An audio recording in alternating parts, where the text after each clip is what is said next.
naman ang inyong relihiyon, libre po kayo makakapunta. Sabi nga ni Kuya, kumatok lang kayo, pag pinakita kayo ng NCGI. Sa mga coordinating centers, bukas po yan. Pero nakasuot, NCGI, pwede po lang. Nagitan para makatulong kung humingi na tulong. Ayan. Meron ba taga-Catanduanes? Dito! Sa may tapat natin, Rodmon.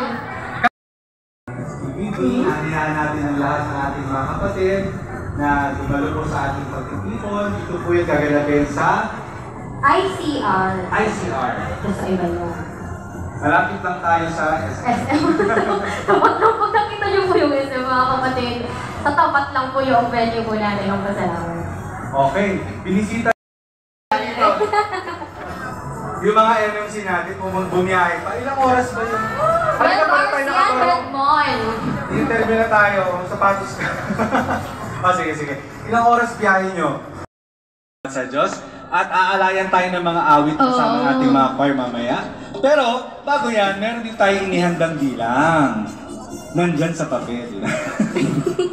Ayan po. Hahandugan po tayo.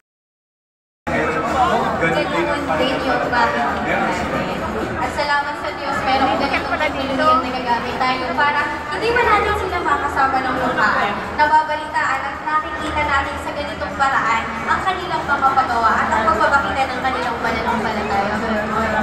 Pakawain naman natin yung mga nandito sa ating venue. Sa ICR! Hello po mga taga Bicol, Albay, Legazpi. Ayan. Salamat sa Diyos.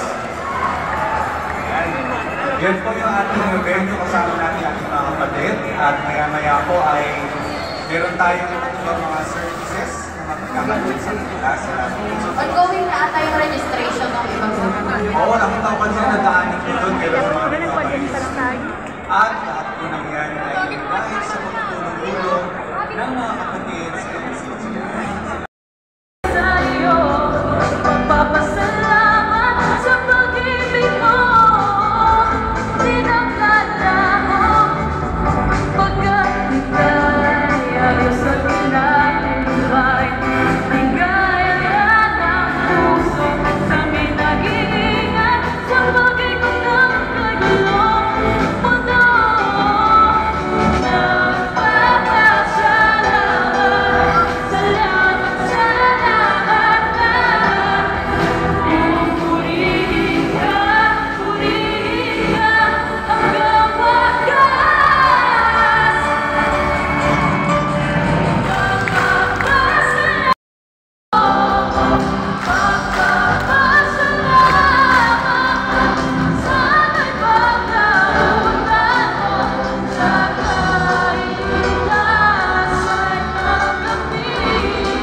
ng Diyos at sa ating Brethren Day ngayong araw po na ito.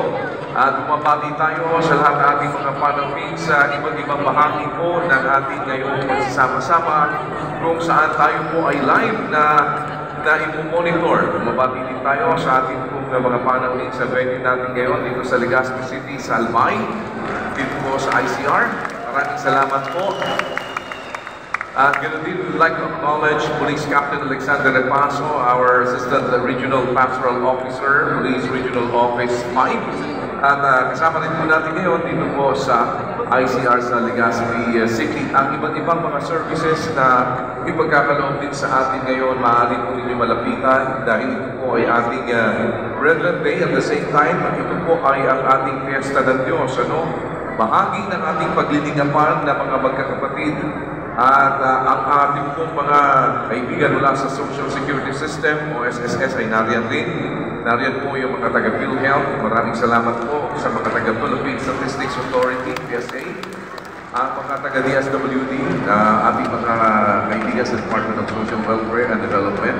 At papasalamat din po tayo sa ating mga kasama sa at mabati tayo kay Councilor Edgardo J.P. Labelle II.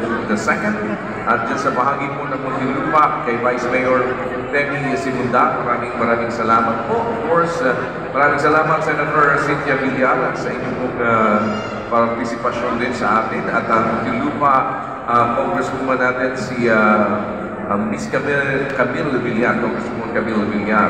Of course, si Mr. Carlo Pilar, si Doc Eric De Leon at si Kapitan Rainer Salvador. Sa lugar po ng Marikina, maraming salamat. At of course, ang ating pong Mayor Marcelino Marcy Teodoro, maraming salamat po.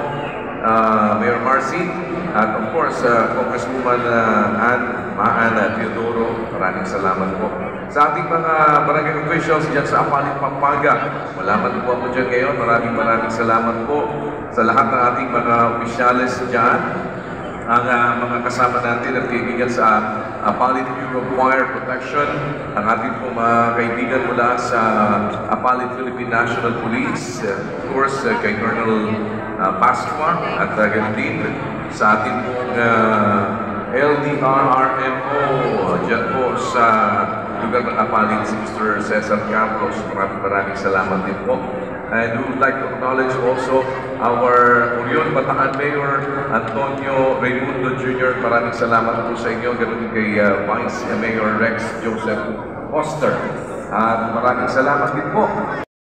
And of course, sa lahat po ng ating mga panahid na napalito ngayon, maraming salamat. Ngayong araw po na ito ay nag-anyaya tayo.